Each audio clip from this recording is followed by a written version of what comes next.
at sa pagkakaroon ng national and provincial food requirement plan sa mahalagang isulong daw umano ito ng ating bansa ayon kay una Senatoriable Jack Enrile. Narito ang ulat ni Vicky de Guzman.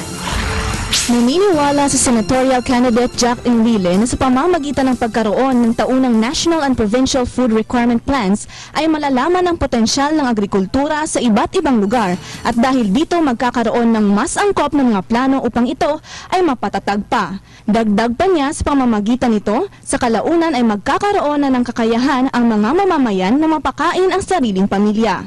Kung papalakasin po natin ang kakayahan ng ating bansa hinggil sa agrikultura, kung titingnan po natin at tututukan po natin yung kakayahan ng bawat probinsya na pakainin ang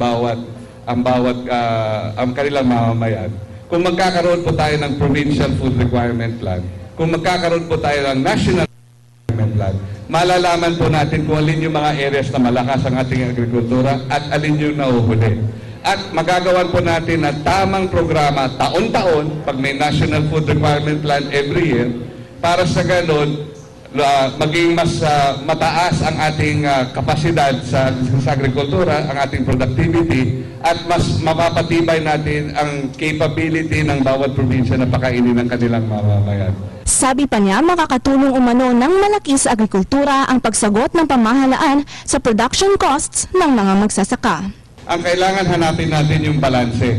Paano ba natin makakamtan itong added productivity with lowering of costs? Kailangan tularan natin yung mga ginagawa ng ating mga trading partners. Sinasubsidize nila ang kanilang agriculture sector.